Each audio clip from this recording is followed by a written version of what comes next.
नाज़िन गुलशन हदीज ख़ानगी school के principal जे नाज़िबा video scandal वारे मामले खां पोइ स्कूल बंद थियण सबब शागिर्दनि जी तालीम मुतासिर थियण लगी आहे। रिपोर्ट कयो आहे मंज़ूर सोलंगी। IGM एजुकेशन स्कूल वारो जो मामलो है प्रिंसिपल जूं जो है नाज़ेबा वीडियो वायरल थियण खां पोइ जो है पुलिस स्टैंड वरतो ऐं जो है SSP तरफा कार्रवाई कई वई। प्रिंसिपल गिरफ़्तार थी चुको है ऐं स्कूल के जो है बंद किया वियो है। हिन वक्त 300 खां वधीक जेके शागिर्द ऐं शागिर्दियाणियूं आहिनि उहे जेके आहिनि अॼु स्कूल आया हुआ पर स्कूल बंद हुजण जे सबबि वो वापसि हलिया विया आहिनि। उन्हनि जा वालिदेन स्कूल जे अॻियां पहुता आहिनि। उन्हनि खां ॻाल्हि ॿोल कंदासीं त उन्हनि जो छा चवणु आहे इन हवाले सां। हमने कभी इस स्कूल में ऐसा बिल्कुल नहीं ऐसा ऑब्ज़र्व किया कि कोई ऐसा भी है माहौल बेहुदा है या कुछ ऐसा कोई बदतमीज़ी वाला माहौल नज़र नहीं आता था। बापर्दा स्टाफ होता था, फीमेल स्टाफ, और टीचर्स भी सिर्फ एक वन मैन ही थे, सर इरफान गफूर, और उनका ही स्कैंडल है। अल्लाह बेहतर जानता है उनकी क्या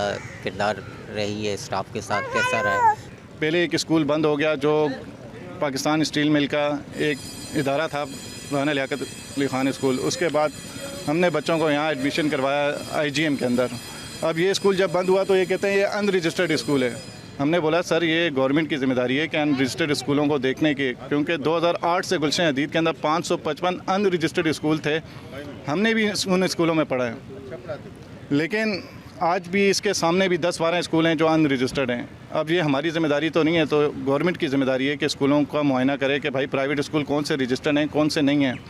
अब हमारे बच्चों का फ्यूचर क्या होगा। हम ये मुतालबा करते हैं कि एजुकेशन डिपार्टमेंट से इस शख्स को तो कड़ी से कड़ी सज़ा होनी चाहिए और वालिदैन के लिए कोई फैसिलिटीज़ करें कि कोई बंदा बिठाएं इस स्कूल के बाहर, एजुकेशन डिपार्टमेंट वाले कि कोई स्लिप दें, हम दूसरे स्कूलों के अंदर उस स्लिप के ज़रिए अपना एक्सपेंस ज़ाया न करें, अपने बच्चों की एजुकेशन वहाँ पे दिला सकें आसानी से। पेरी मतलब इहो कोन हो सर, बिल्कुल मतलब सही हो। अञा थी असांखे मतलब यकीन कोन थो अचे त मन सर इहो करे सघे थो। बाक़ी अॻियां वए कोन्हे ख़बर असांखे मतलब छा थियो छा न।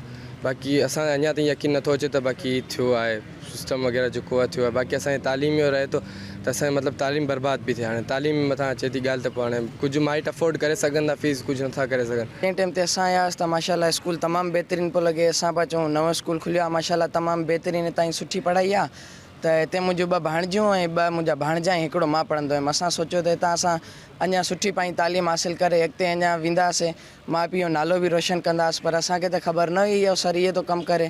तव्हांखे ख़बर आहे हेॾी महांगाई लॻी पई आहे, 20-20 हज़ार ॿार जो एडवांस, उनखां बुकनि जो कोरस वग़ैरह, यूनिफॉर्म वग़ैरह हर शइ माण्हू वठे करे थो। हाणे एतिरी त ताक़त न आहे न माण्हू रुॻो स्कूल पियो मटाईंदो वठंदो। 9 महीना थी विया आहिनि असां हिते पढ़ूं था। पहिरों त ईअं स्कूल में कुझु बि न हूंदो हुयो, सर असांखे सही हलंदो हुयो, सही लहजे में हलंदो हुयो। त हाणे अचानक कल्ह ख़बर पई आहे इहो मसइलो थियो आहे। असांखे त कुझु बि कोन लॻे त असां सर सां अहिड़ी सर सां बदतमीज़ी बि कोन कंदो, सर सही पेश ॾींदो सर असां सां। बाक़ी ॻाल्हि आई आहे त सर अलाए छा थियो, सर खे सर इहो ग़लति कमु में हथु विझो। सरकार सां इहा अपील आहे असांजी त स्कूल खे जल्द सां ओपन कयनि त असांजी पढ़ाई सफ़ा ज़ाया थी वेंदी, असां साल बर्बाद थी वेंदासीं।